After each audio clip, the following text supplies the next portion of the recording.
Good morning, good afternoon, good evening to everyone around the world. I am Paul Sisler, and this is In the Moment. How is everyone doing out there today in the world? For those that didn't catch Elon Musk's Investor Day, I suggest you go back and check it out because we are talking some good things. Good things, just saying, just check it out. You may not like Elon, but check out what Tesla's plans are. Now, with that said, I'm going to bring in T-Paw. How you doing, brother? Hi, how are you doing? Awesome. Simba decided they want to sit on my lap, so I've got Simba right here. Yeah, just chilling. I just went to the optometrist finally for the first time, and well, I think it's been like actually 5 years. I was reflecting on it yesterday as I was walking to the gas station with my contacts in and stuff. And the last time I went to the optometrist was probably 2019. And the funny thing is, the optometrist is like, well, your eyes haven't seen much decrease or depreciation in the eye level. But apparently, I learned yesterday I have astigmatism in my right eye. I didn't know that. Ah, Just in one eye. Like the other eye, it's fine. It's just the one eye, and he said that he's like, well, did you ever fall asleep with your contacts when you were younger? And I'm like, maybe, kind of a few times because I was a 17-year-old, and he's like, yep, you got some scar tissue on the corners and your cornea, and you got some other stuff going on. So he's like, you got astigmatism, and I'm like, is that why when I'm editing photos that like I see like extra colors popping out, or I see stuff that other people don't? And he's like, yes, that's why. He's like, your eyes, the light refraction's coming in, and it's for your eye, specifically your right eye, is ballooning and flowering. And so you see like extra lens flares, or like he's like, is it trouble like when you drive at night? I'm like, it is hard to tell the difference between a stoplight and a car light. And like when the light comes up and balloons a little bit, I'm just like going, I'm on the line, right? And my wife goes, yes, you are. And I'm like, okay, I hope so. Because I can't tell.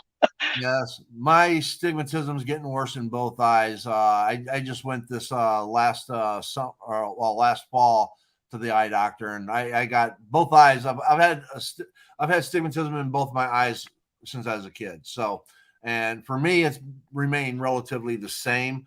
This is like the first time in a long time that it's actually starting to get worse. But I'm getting older. Yeah. Yeah, it happens. Yep.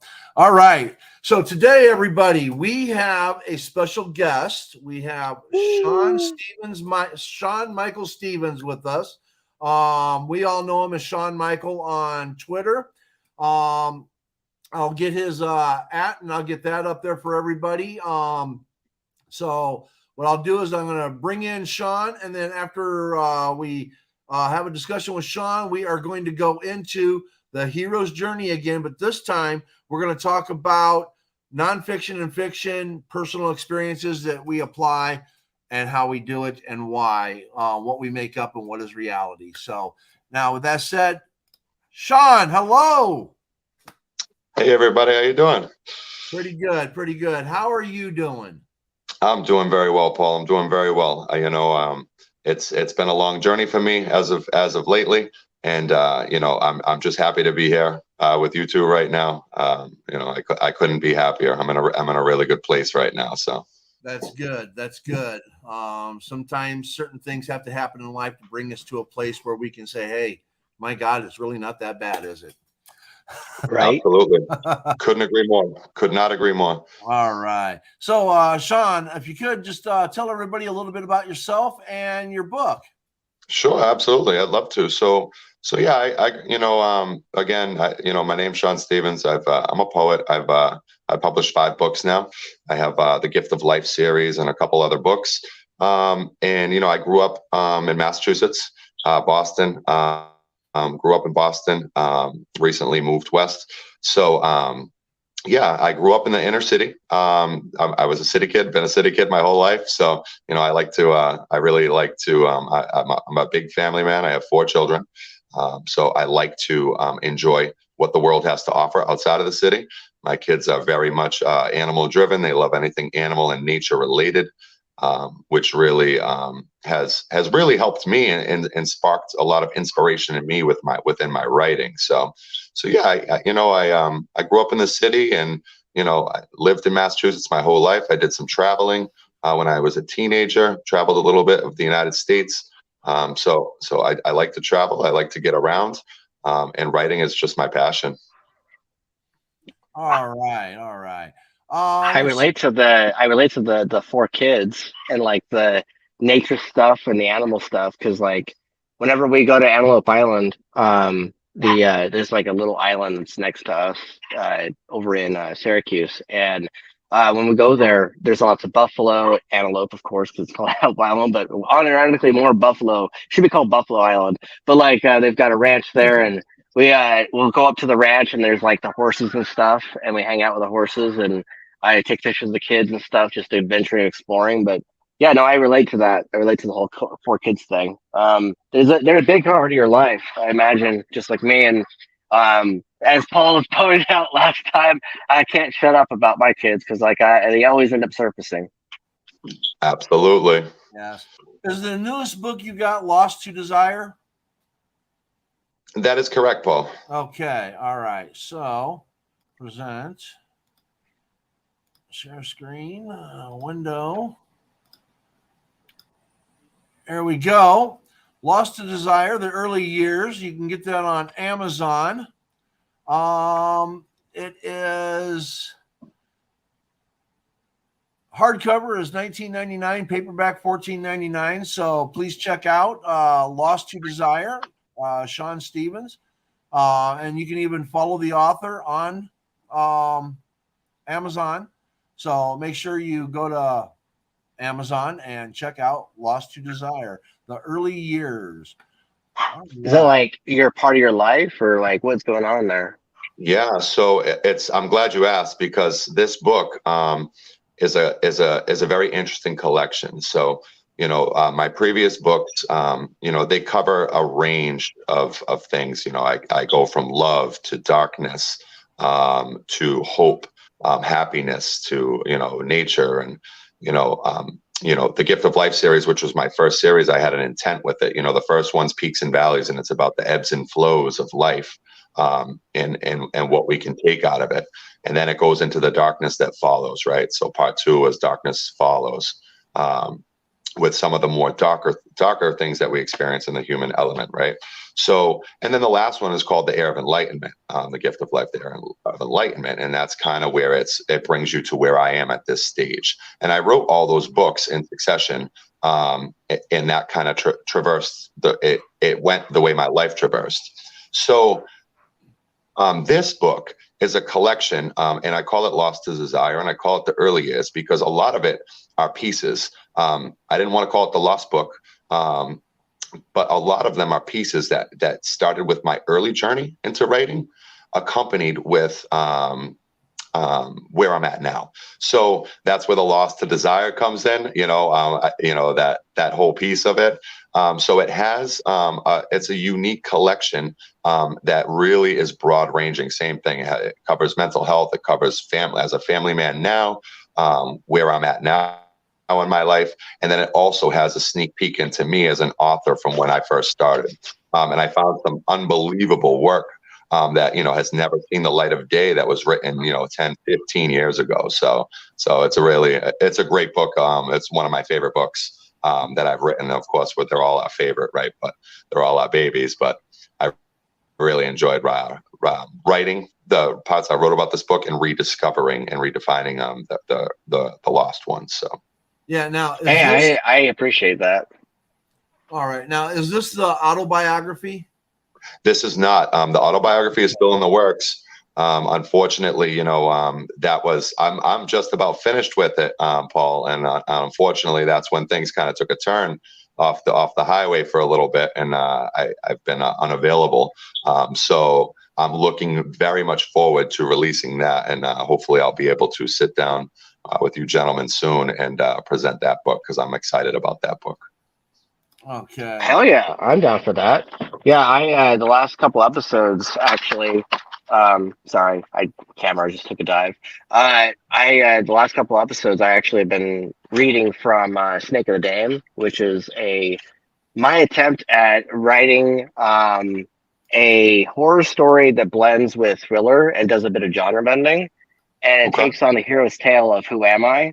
So it takes like I'm going to imagine that your story right there is similar to the hero's tale because of the fact that you're talking about like identity, early years, like the beginnings, like which is some of what we were talking about before, guys. In case the audience has forgotten a little bit about like the inciting incident of your life and how even in your normal daily life, you can experience the hero's tale and you could experience it in your life because you'll have like the hand of the villain, which could be bills, it could be your bank account, could be, you know, your lawnmower breaking, anything that's, you know, considered daily life, day-to-day stuff that we honestly like forget is part of the hero's journey. Because like when we're trying to create stories, we're like, well, what is the inciting incident? What's the hand of the villain? What's the thing that takes our characters on their journey?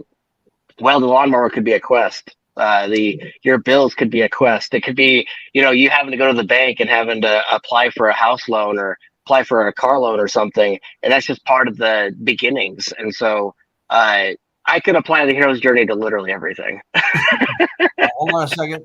We have Octolyptical on here, and the last one is: are your books on Wattpad? Great They are question. not. They are not, unfortunately. I'm glad you asked. They are not. I have been looking. They are available exclusively on Amazon at this moment. So my autobiography, I am definitely looking at going a different route. So that'll be available in many different options. That'll be available to pick that up. So. Yeah, and Octolyptical, just to let you know, all three of us are authors. All of us are published. So you can look any of us up. You can Google Sean Stevens on Amazon. You can go to TPAW, which is TPA Wolfric, and you can also go to my name, and I have the Red Herring Effect. So we all have books. So feel free to check out all of us.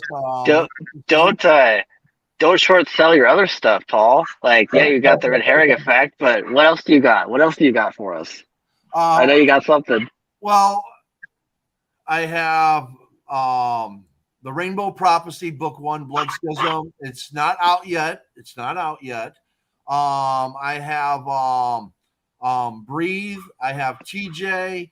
I have Wallpaper. I have the Blood Badge. These are all that I'm working on. I got a lot of books that I'm working on, but hopefully here in June, I'm going to get signed. And if I get signed, I'm going to have a whole line of books coming out over the next few years. So, yeah, see, I was looking for the Blood Schism and the other ones that you mentioned already in the past. yes. I got quite a few that I'm working on, quite a few. So I'm going to end up buying Sean's book, by the way. Yes. Oh, I appreciate that. Soul. Thank you so much. Thank you so much. Yes. We will get there. I've already got a ton, as you can see in the back here. I have Daigle's Bingo. I got Magnify. I got Lucid's. L.R. Evans Lucid. I have Diana's The Gospel of the Witch. And I'm continually buying more down the road. I haven't even started reading any of these yet because I have so many things going on for myself right now. One, I have this, the show's going on. I have my own writing going on. I'm working with getting a lot of different people on here, like Matt Meyer, the Secretary General of the International Peace and Research Association. He's coming on the 20th. So I've confirmed that. So I got a lot of things in the works here, along with starting up my own foundation, blah, blah, blah. Just, oh my goodness. But anyways, Paul's the embodiment of the meme that I've seen on the internet that floats around. It's like, wait, so how many books that you have? I have like 1,000. Well, how many of them have you read? I'm going to buy 300 more books. Yeah. Have you read any of them? I've started one. With the exception of the new ones that I've got, though, every book that's back there, I have read. So this is the least amount. This year and last year are the 2 years that I have read the least in my life. I think last year I only actually read like maybe 3 books, and that's it. And this year I haven't read anything yet. I'm rereading Rene Descartes because obviously I have Becoming Stoic on Sundays that, we're doing the show and we're going through the book. So, but anyways, back to the hero's journey. Don't shortcut yourself. Right.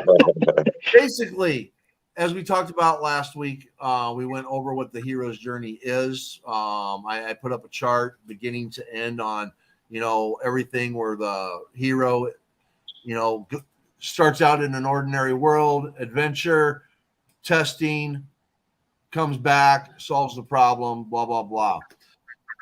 What do we use in our own personal experiences, and how much of it is fiction? How much of it is nonfiction? What do we make up? What is reality in our writing? Let's start with Sean Michael, our guest. Go ahead, Sean. Sure. No, I think it's something great to ponder upon because, and I know I've had a conversation with you about it, Paul, in writing an autobiography, right? And my perfect example, right?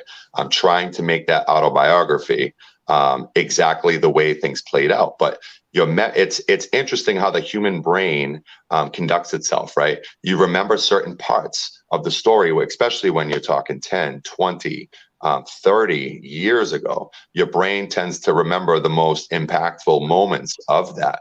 So it really makes you wonder. And I sat down, it makes you wonder how much of it is actually, those hard lines, but how much did you fill in? How much did the brain actually fill in of the fuzzy details around, those incidents that play so closely to your heart? So I know for me, I actually had to I wanted to be methodical in my approach to this. So when I was writing it, I wrote down all the stories, and not in depth. I just bullet pointed the stories.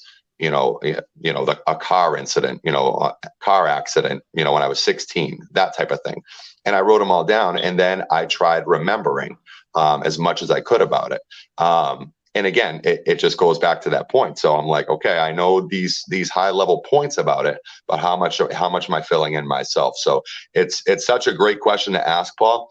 And I'm going to tell you, I'm going to give you a better answer once my autobiography is done and complete, because I'm still working through that right now. But I really enjoy that part of writing this autobiography because, it's my truth, right? So, to the point, to the question you're presenting, it's my truth. And that's how, regardless of those intricate details and how accurate they are, that's my truth. I live with it every day. And that's what I've believed all these years, especially these older moments. So it does make you wonder, how much of that is fiction? How much is it nonfiction? So, and I know for myself, all my poetry, I try to use real life scenarios. So I write that in that form. I write them as real life stories, real life situations. But then I also, like to get creative too, and create. You got to be creative with poetry. You can only write so many poems before you run out of topics and things of that nature. So it's a great question. And yeah, that's how I'm working through it right now. So it'll be interesting to see how it all shakes out at the end of the day. I'll tell you that much. Definitely. Yeah, I wanted to ask you, because I am a project that I haven't announced yet, something that I've been working on kind of on the side, but I'm writing a story that's not autobiographical, though it's close to that, because it's adapting parts of my younger years and basically how it might, because I'm still working it out, but how it might play out is I might hyperfixate on specific years of my life that I remember the most, Sure. and then use those specific years as a baseline, and then write the first book being when I was a kid, and then the second book being when I was a teenager, and have it be this coming of age effect where the third book is when I turn into an adult, and then carry on from there. And I joked around with the wife, I was like, by the time I get to book 5 or book 6, if it goes that far, because I'm still playing with it, I might run out of story. She's like, well, just tell people that you that you're not that old yet. But basically, I'm playing with that. So my question to you is how do you do that? How do you do you use specific years of your life as a focus, and then just kind of paint it around that and say, well, when I was 9, this happened, and when I was 10, and that led to this? Like, do you know kind of where you're going with that? I do, and thank you for asking that, because that was a huge part of my process. So the goal of the book, and it's an autobiography, right? But I always feel like every good book needs to have some sort of progression, right? So you want to have that progression where it's leading up to, what's going to happen next. So I start the book from the early years, right? So I start the book from 5, 6 years old, what I can remember. And I had a pretty tough upbringing, as I alluded to. So I started there, and the purpose behind the book, I do it exactly like you said. And I progress through the years. I start from toddler to teen to young adult to father, and I end it with father, family man. To kind of show the growth, the human growth, right, that we all go through. It's something that's so unique to everybody, the way that process works, and how we navigate our lives. So I wrote it like that, but I also wanted to kind of throw some wrenches in the works, right? So what I did is, as I was writing it, I would reference back to something else in the book. So for example, I would be talking about something when I was 22, and then I would just write in a little blurb, just like that time when I was 16, yada, yada, yada. So I threw those little things in there just to kind of refocus on some of those impactful moments, and keep it so it's not. I didn't want it to be so fluid that it becomes boring, where it's like, okay, now he's a kid, now he's an adult. What if they don't want to hear the adult side? What if they don't want to hear the kid side? What if they want to hear the juicy stuff that's going to come towards the end? So I kind of ping ponged a little bit around it, but for the most part, it does take that progression, and the goal of the book is to show that growth, that human growth that we all go through.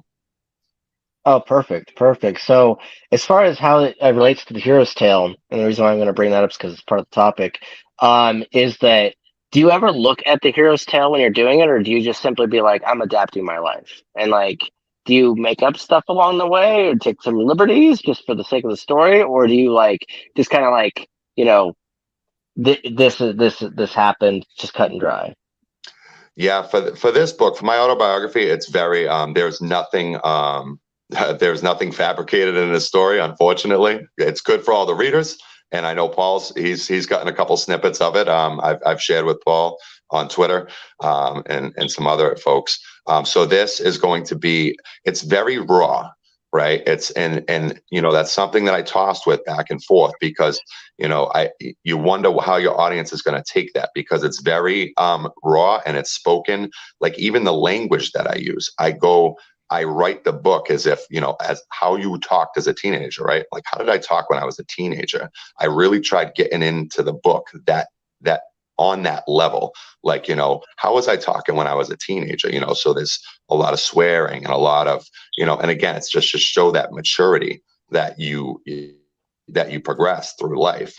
And then, I have chapters. I broke it down in chapters, and that's why I said sometimes it kind of segues a little bit, because I break it down into chapters. Like, I had difficulties with the law when I was younger, when I was a teenager. So, I have a chapter on that. I have, my love life, right, and what transpired over the course of my love life until I met the person that I met now, the beautiful mother of my children.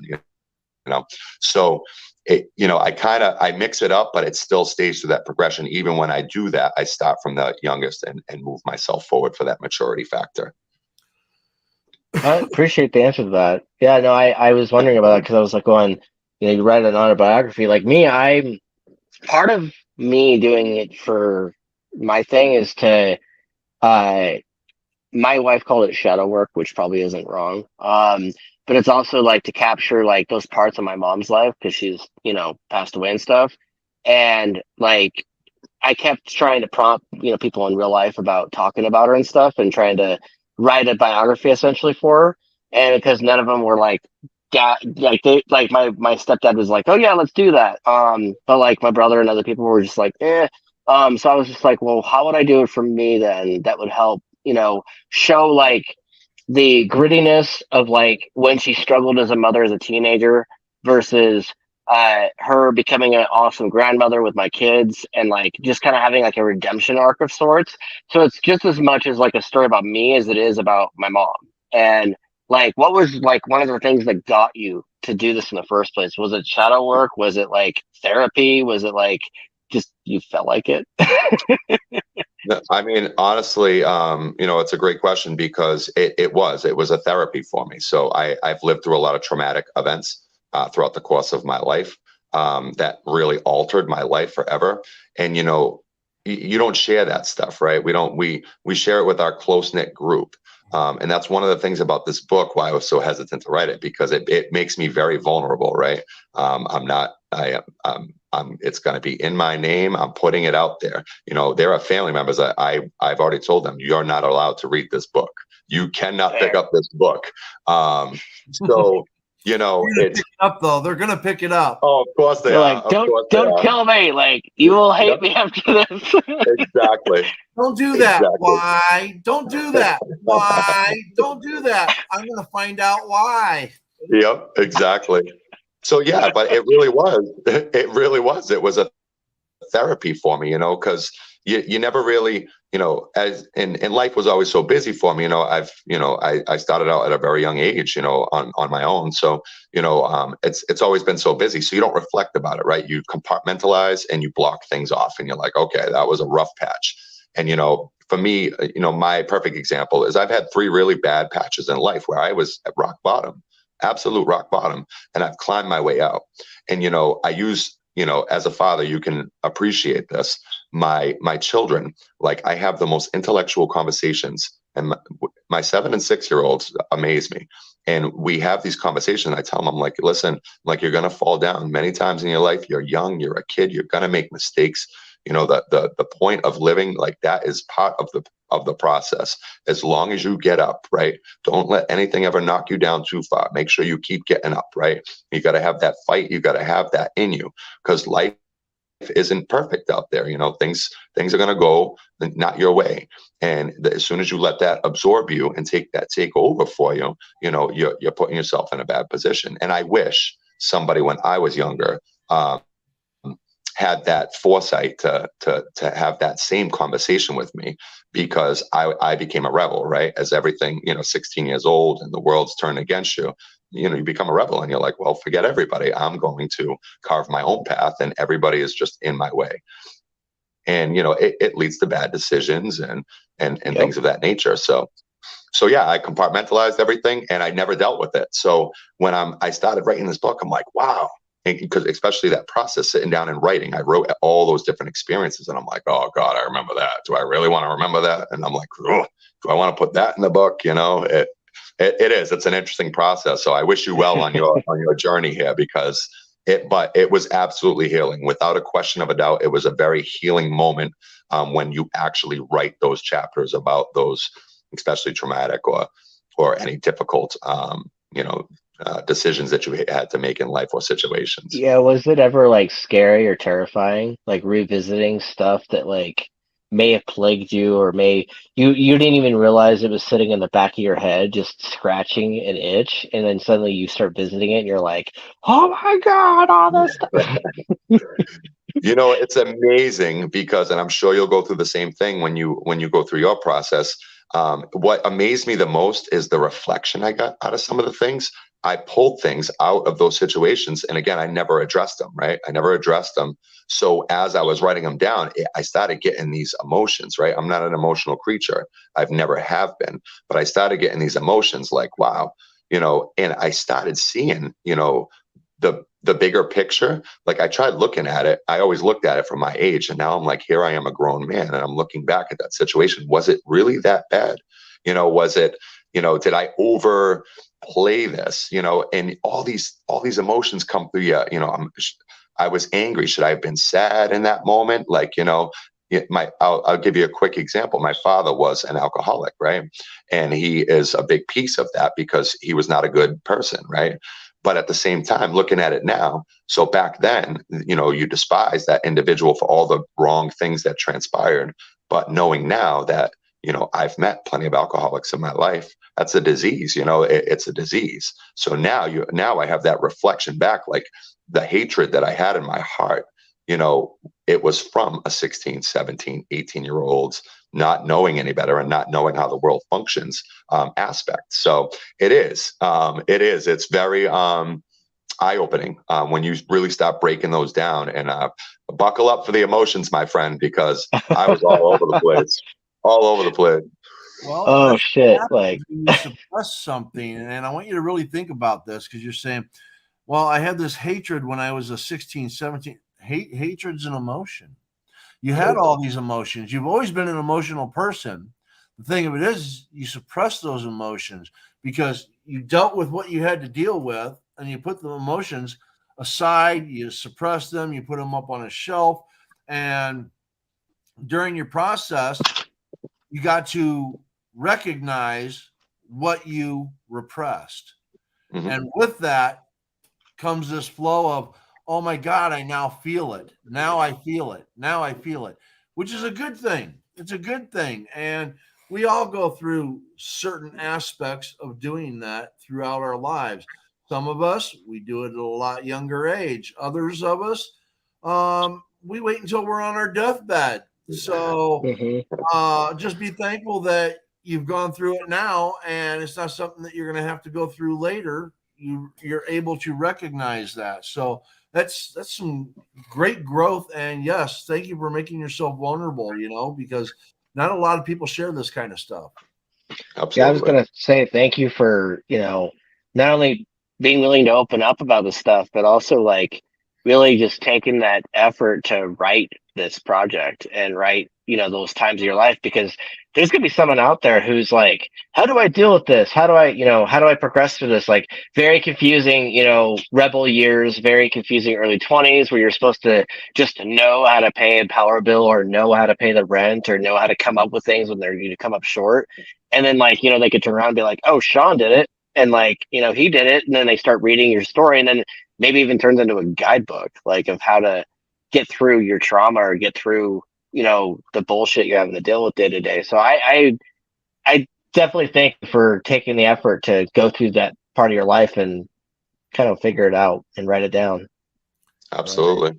And remember, don't sugarcoat anything. When you sugarcoat stuff, people that are going through the same thing may not recognize it. But when you put the absolutes in there, anything that resonates, they're going to know, they're going to feel, and they're going to look at themselves. So don't sugarcoat. And from what I've heard you read, you don't. So I'm just putting that in there, because I know there were some things that you were questioning on how to do it, and should I say this or should I say it differently or whatever. Don't sugarcoat. So was this the one of the projects you were working on like a year ago when we were all in spaces and stuff?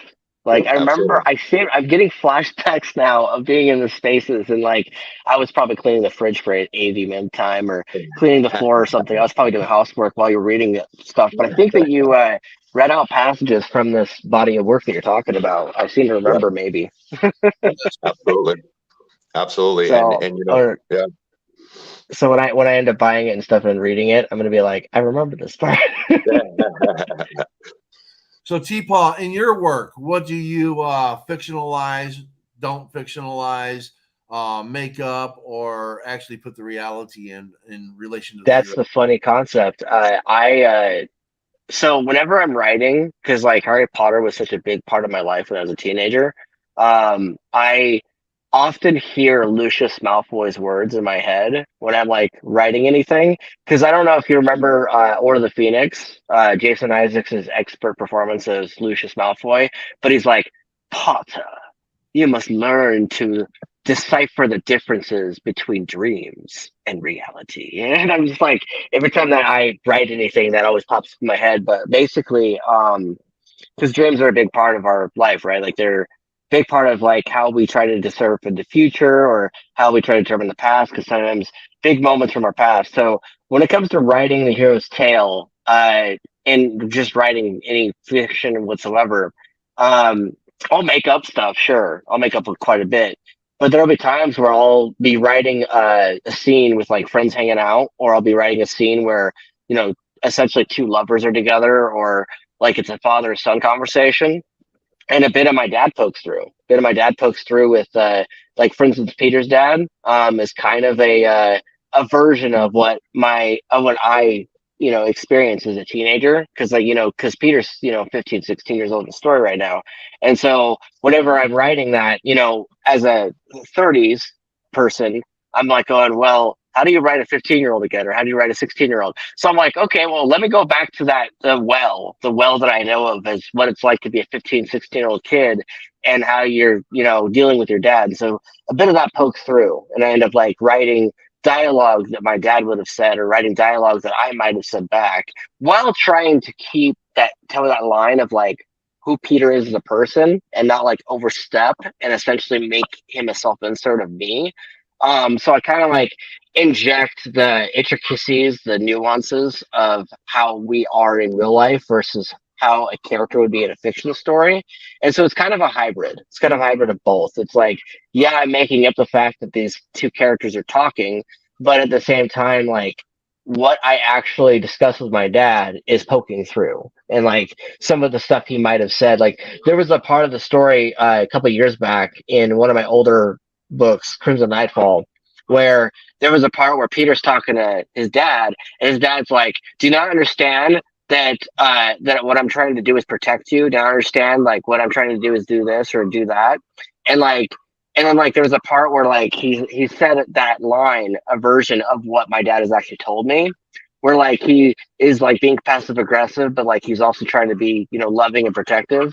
And so it's kind of like a duality of sorts. And then like there was a part of the story where he's talking to Peter about how it's incredibly impossible to be a good dad and a good king, to be a good man and a good king, and like how you have to be a monarch, you have to be, you know, delegating resources, you have to be tactical with things.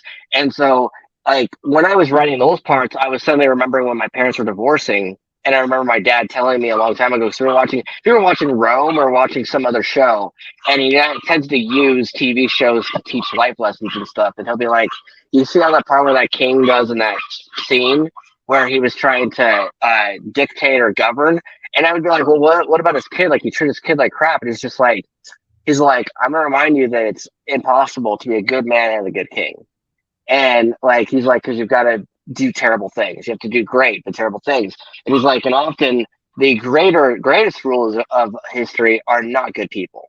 Great. Often the people that were great rulers had to do terrible things, but the people that were great people were terrible leaders or terrible rulers because they couldn't do the great things. They couldn't do what needed to be done, like kill a person, like, you know, hunt for food or, you know, other things because they'd have a weak stomach or something else would happen. And so like when he would talk about how politics in our age at that time, because it was like 2005, 2006, you know, was hard to deal with because of the fact that people want a good president, but they also want a nice president. And then it's hard to have both.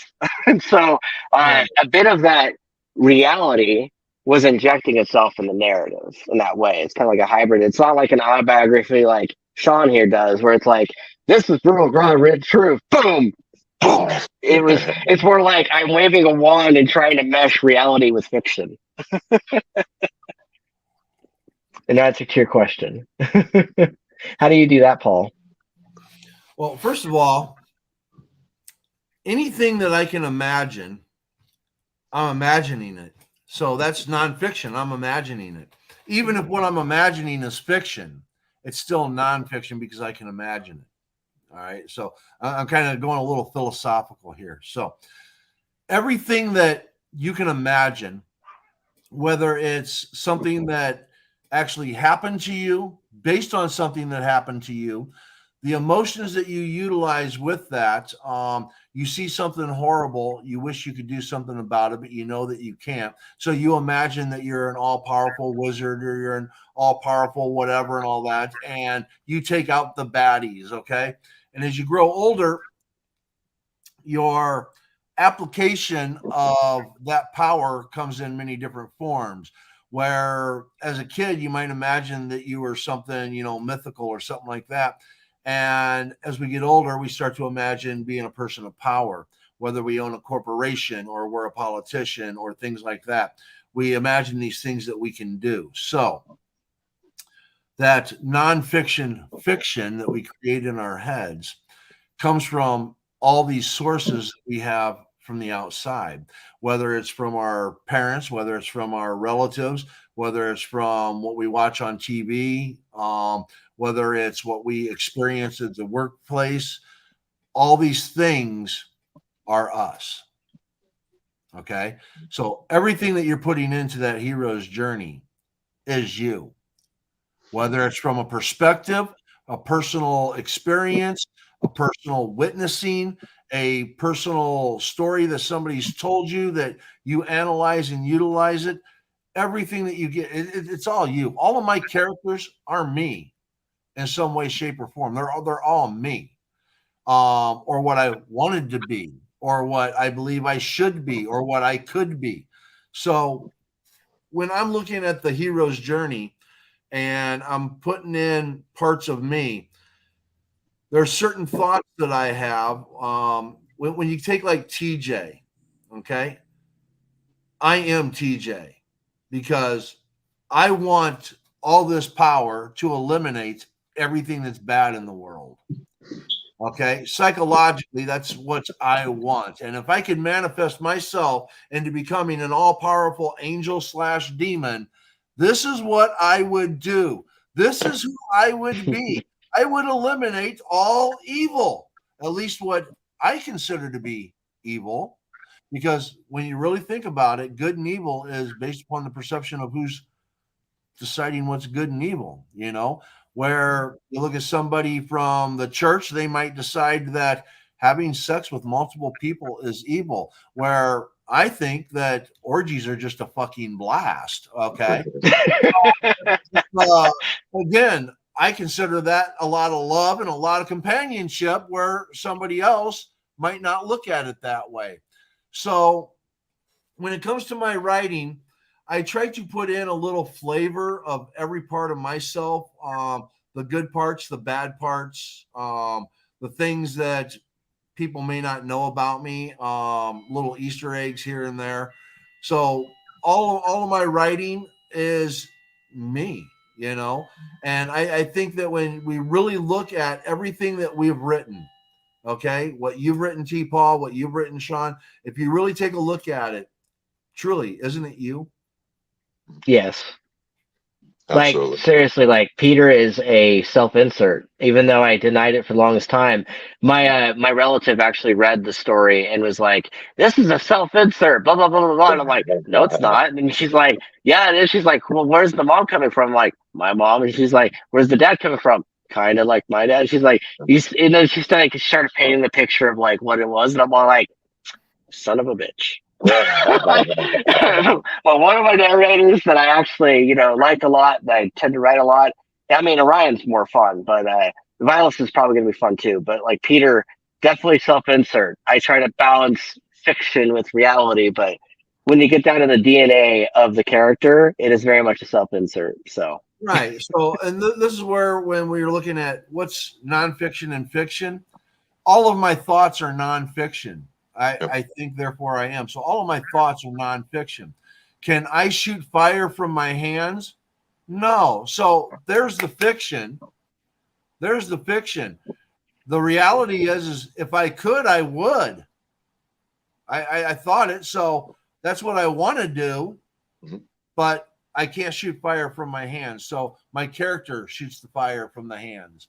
So it's nonfiction turned into a fictional aspect. So in relation to what we make up and what is reality, I used to hop trains when I was a kid.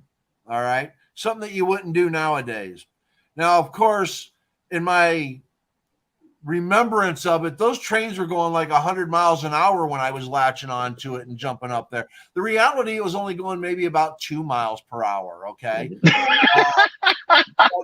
Again, there's where what's the reality? The reality is I hop trains.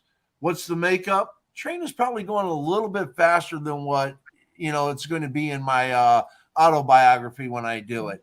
That train was probably going about 10 miles an hour, and we had to run and run and run and hold on and pull ourselves up. Yeah. No, the train was almost stopped. We threw our bikes up, and then you got this little ladder that's on the back that you run up and you jump onto and you climb up and you go over to the top and then you pull yourself in.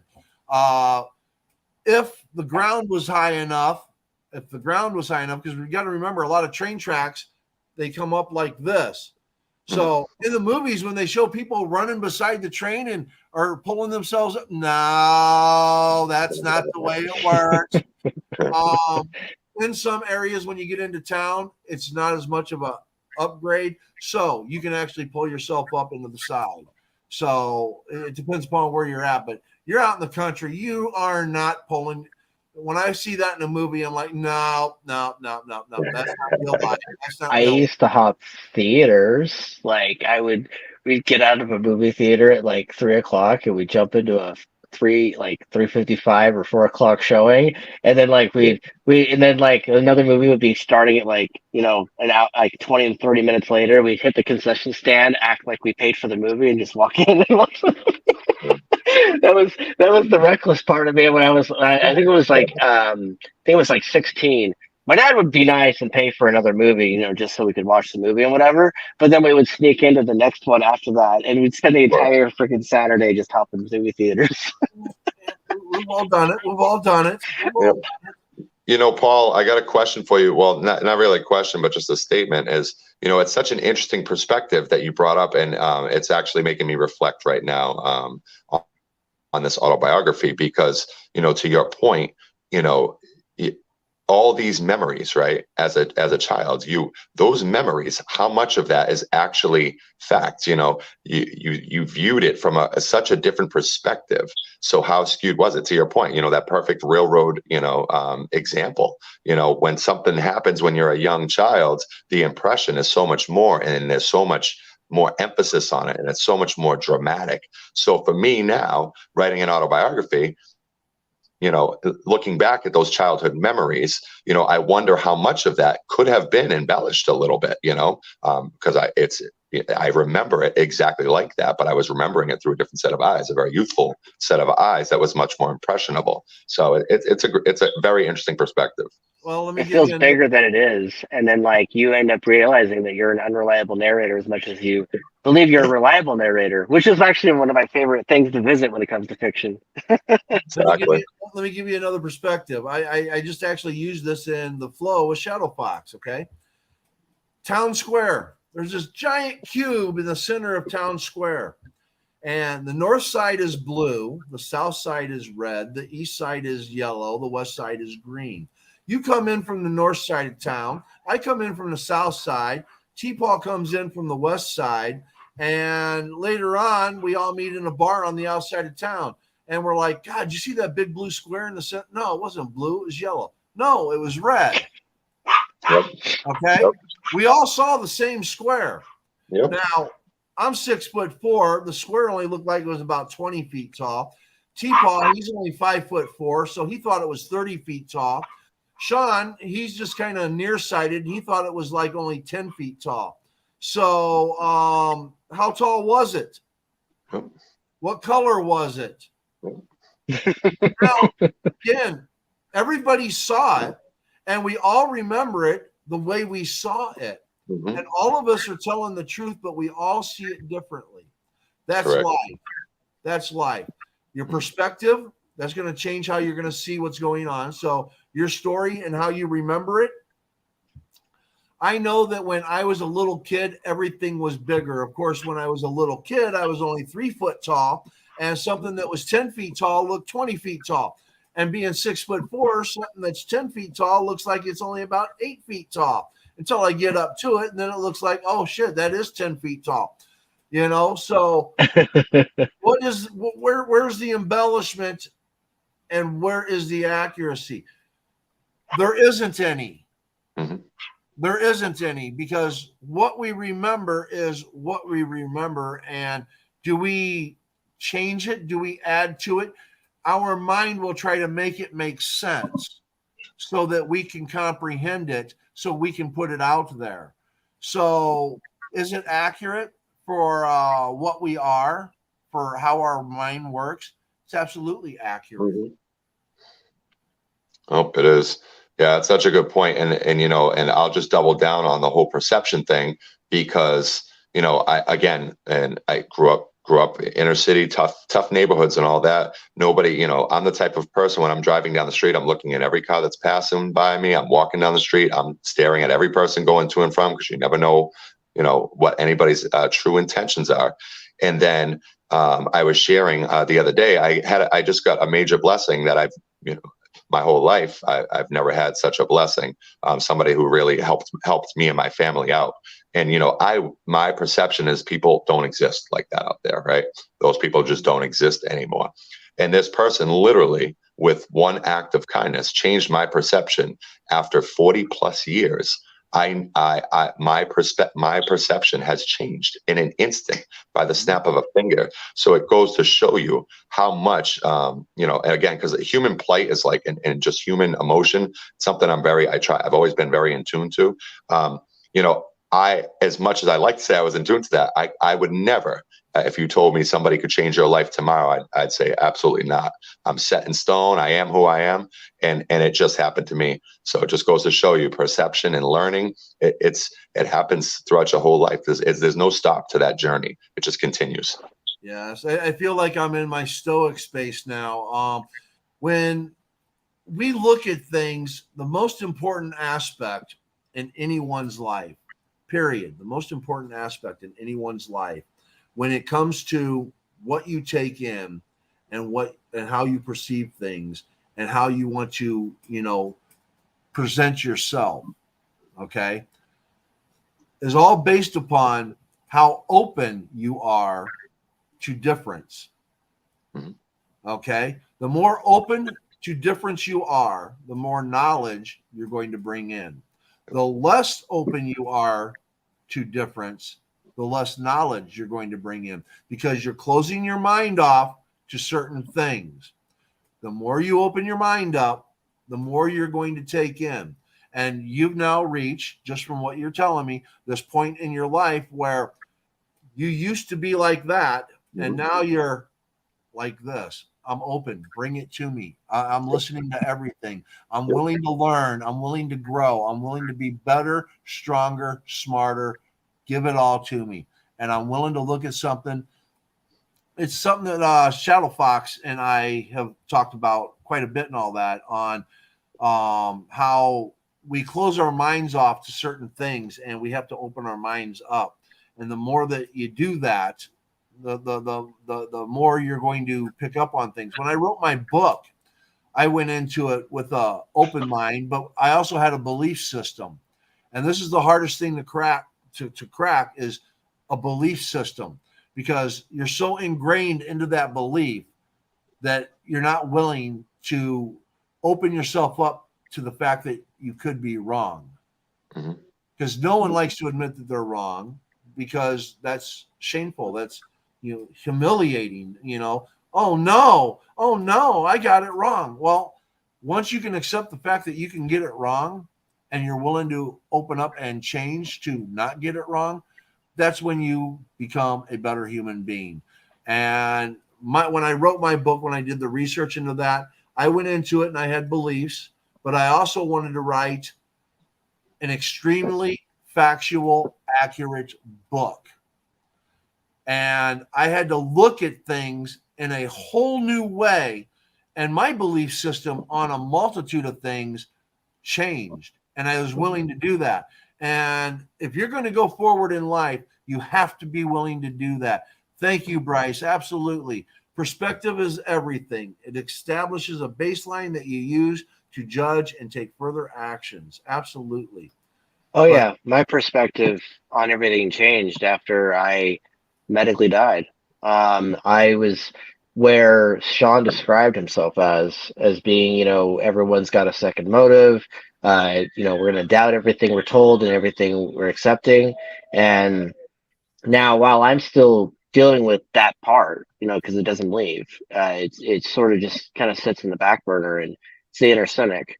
I really felt like I was going to lose everything when I went to the hospital, and really, like, I literally was sitting in my kids' bedroom with, now she's 4 years old, but she was like barely one at the time. And, Phoenix was in a crib, and I was touching her and stuff, and realizing that if things don't pan out well and things don't go well, I'm not coming back. And this might be it. And so I was ready to cry. Like, in fact, I was. And I was in the car, and the wife's like, "Are you okay?" And I'm like, "No." And she's like, "Well, are you feeling worse than you were?" I'm like, "No, it's not that." And she's like, "What do you mean?" I'm like, "Well, I've spent the last year courting trauma, courting my mom's death, courting, what happened to me, dealing with that, because it was in 2020 that this happened. My mom died in 2019, and I was dealing with a lot of stuff in my head, and giant war zone. And I know that Paul says that you're from New York, Sean, or could be from New York, or at least Eastern coast area. I'm more Western. I'm San Diego area, and so uh, two different shades of the same coin there. But I've experienced, darkest parts of humanity, best parts of humanity, all of it. And when I went to the hospital, I was realizing that I took even my legs for granted. Like, I was sitting there in the hospital bed, and when I got up and was walking around with two AVs, one AV in each arm, basically just needles just sitting there, sleeping in your arms while they're waiting to do the job. And I'm like carrying I look like the mom from 13 Ghosts, the movie, where she's carrying around the IV thing and walking around and stuff. I looked like her a little bit, and was wearing the gown and everything, and was standing there staring outside the window, looking at what looks like a warehouse area that's next to the hospital, and realizing that, like, while everything seems to have lost its color to me because I had entered that part of my life, at the same time, I'd also taken it for granted. And so I was in that moment of, like, absolute gratitude of, like, I'm thankful that my legs, thankful that I'm still breathing, thankful that I'm, like, able to even talk to my wife on the phone, because, like, we were using this little app where you basically record yourself talking, and then they recorded themselves talking, so it's kind of like a phone call, but it's different, it's off timing. But, like, we were sitting there doing that, and even being able to do that at all was amazing. And so, speaking to your point, Paul and Sean, about, like, perception and how we perceive things, I was starting to lose myself to my own demons, my own BS, my own stuff. And, like, my ego was utterly fractured and everything. And I had to, like, learn how to recalibrate and reinvigorate that part of me, and, like, try to heal it. And, I'm still in that process. Like, it isn't like, oh, I'm healed, everything's good now. I, we live our day to day life and everything, but I have moments of my day to day life where I remember what I have, and I am grateful for it. And then I remember the things that I can't control. And I go, okay, you're right there. You can't be controlled. You are right there. You're the past. You're what happened. I'm in the present. I am present. I am in the now. And we're going to try and enjoy this as much as we can. And, that way I can try to align my perspective and be, present. And it's hard to do, especially when you start becoming not alcoholic, but I dealt with alcoholism and dealt with, bouts of my own self-destruction. So just figured I'd share that a little bit and add to that point there. It's just you giving that aspect. I want to give, like, an example in relation to applying the hero's journey, fiction, nonfiction, what we make up, what is reality. With the story that T-Paw just told, instead of being in a hospital with an IV in your arm, imagine the hero of your story is standing on this cliff way up above a valley, and he's looking out at that valley, and what he's describing, everything is kind of dark and gray, but the sun is shining, and it's kind of gloomy out even though the sun is shining. And this is where the hero of the story, not wanting to take on the adventure, could go through his mind talking to himself about how I just take everything for granted. I don't know what to do. I'm at this crossroads, and comes to this realization and looks at this bird, and it's flying along, and it lands and it feeds its little young up in the tree. And now the leaves start to take on color. And when the hero looks out, the valley starts to take on color. The river starts to take on color. The sky starts to take on color. And now it's very, very bright out. So you can transcend that story of how you looked at things in this doom and gloom way, how you took things for granted, and you can transcend that into a storyline. Now, is that nonfiction? Absolutely, because it's your personal experience put into this character of fiction. Mhm. Mhm. And that's what makes the story, no matter what it is you're reading, when you're watching Game of Thrones, when you're watching Lord of the Rings, when you're watching whatever it is that you're watching, and you feel that part of that show, that is something that came from somebody's life. Yep. That is nonfiction. Doesn't matter if the story is fiction that you're watching. You just watched nonfiction. Is it reality? Yes. Is it made up? Yes. Because the reality is in the feeling that's there that you're getting because they put that into it. Does this make sense? Absolutely. Yes. Absolutely. Absolutely. And it's funny because, similar to Teapot, when I had my medical issue, it's amazing when you're in such a bad position medically, whether it's physically, mental health's huge nowadays.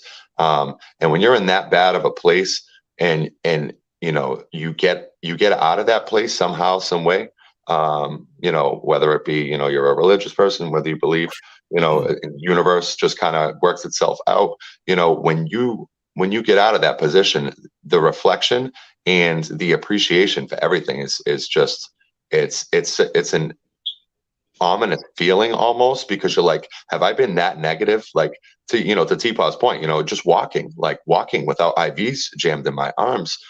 I remember, not seeing my kids, and they're my life. And I'm like, this is the worst experience I've ever had in my life. So how much more important and how much more did I appreciate those moments with my kids after that every single day. And you know what, looking at it now, my goal is to always reflect on that and never lose that.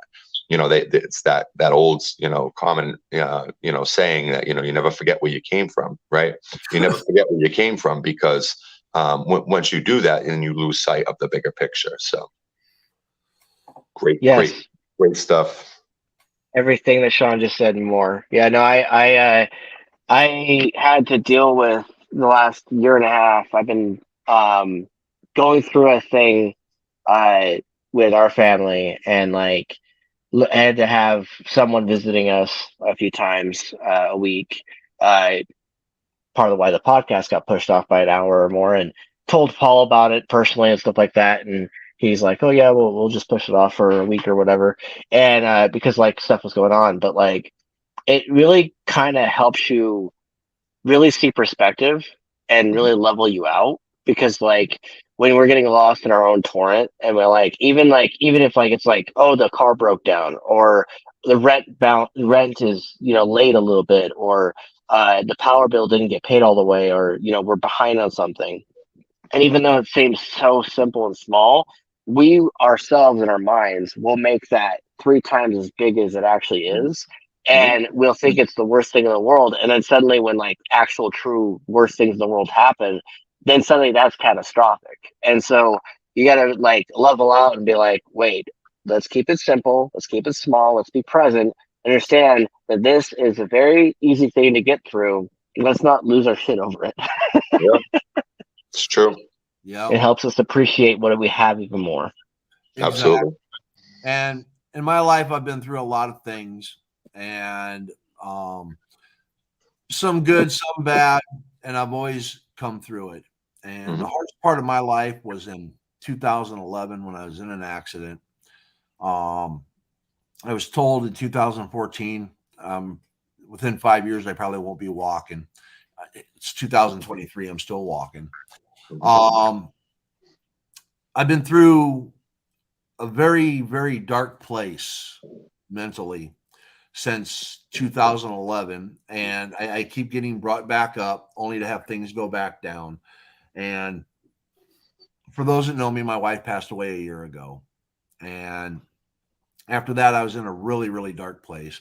The writing community helped bring me back up. And it's amazing how little things can bring you back up. And I know T-Paul, you've read the last few weeks, so I'm going to read something this week. A friend of Awesome mine, stuff. poet, told me to put my feelings on paper, and this was after I lost my wife. And it kind of brought things to a perspective for me. And the title of this poem is called 3 Minutes. And the reason why it's called 3 minutes, because if you go without breathing for 3 minutes, you die. Okay.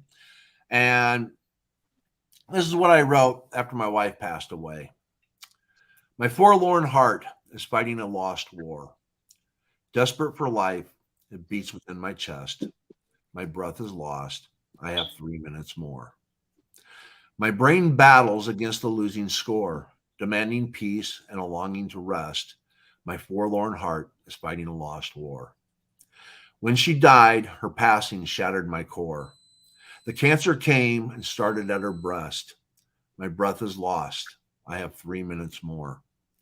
She fought, and when she walked no more, she continued to fight and gave her best. My forlorn heart is fighting a lost war. The night came, and her wings bravely now soar, as she begins a new shattering quest. My breath is lost. I have 3 minutes more. My love continues, echoing her roar, as I debate my new solo life test. My forlorn heart is fighting a lost war. My breath is lost. I have 3 minutes more. Beautiful poem. Tugs at the heartstrings. Yep, And it really does. hard as it is to read that, trust me, that's like the best I've done reading it, because usually I just lose it. It gives me a new perspective on life. And even though there are battles that we face, there are life and death experiences we all go through, there's loss that we all go through. All of these things, what I truly love about writers is that we bring this to a reality. And everything that I write, you're going to feel that. You know, I've heard Sean read, I feel that. I've heard T. Paul read, I feel that. I've heard Luke read, Cornelia Blackmore, Daigle, Magnavie, all of these people that we've had on here, all these authors, all these spaces that we go into with Ari and Dana and everyone. And I encourage people to come into these writing spaces. Everybody has what I just read.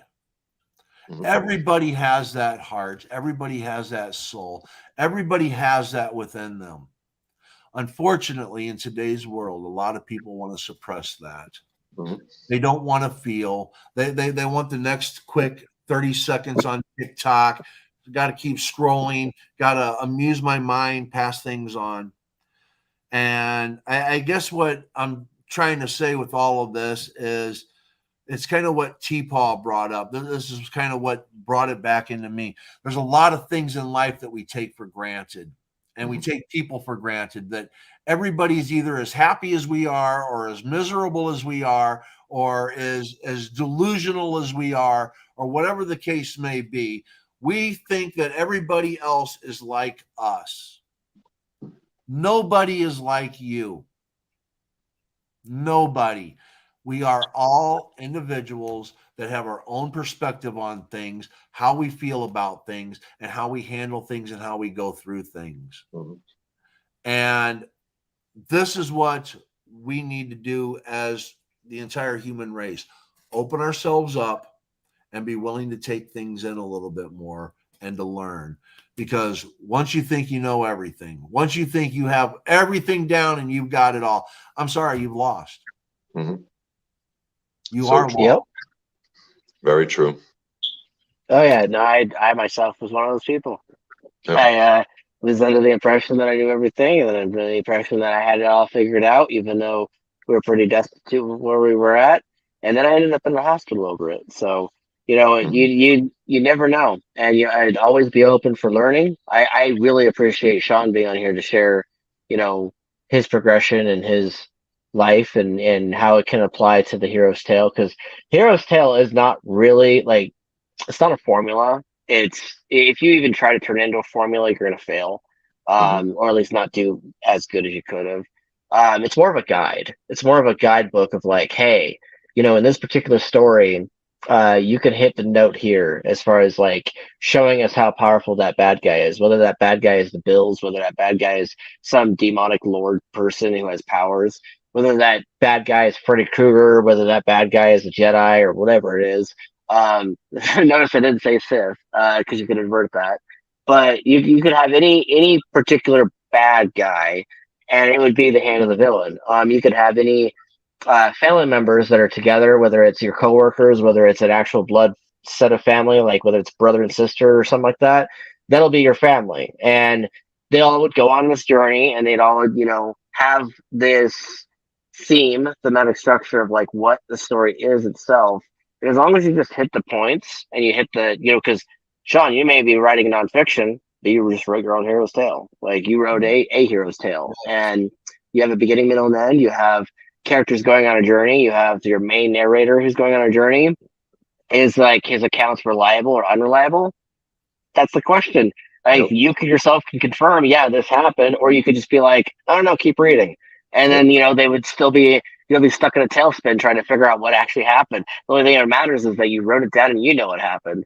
And so, like, you know, that's part of what the hero's tale is. The hero's tale is us writing ourselves into fiction, or writing a version of that. And that's what Paul's talking about with the fact that, yes, that happened. Wait, is it fiction? Yes. Is it real? Yes, both. It's hybrid. And so, you know, that's what we're pretty much talking about right now is perspective and reality are funny things that help us as writers and creators, not dictate, but guide a character on their journey, because it helps them learn the why. It helps them learn their purpose. It helps them learn where they're going to be. And then at some point, someone who knows nothing about what we're talking about is going to experience that journey for the first time, and that'll be the foundation of their own hero's journey. Right. Your perspective should be outside of in, not inside out. The world isn't about you. We are temporary bit players in a complicated, all encompassing, ongoing play.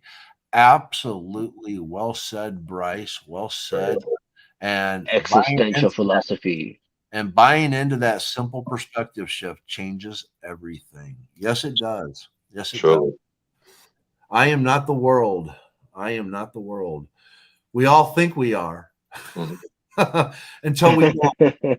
And once we can get into that aspect where we are contributors and we're helping, and we all can play nice, we can make the whole world a better place.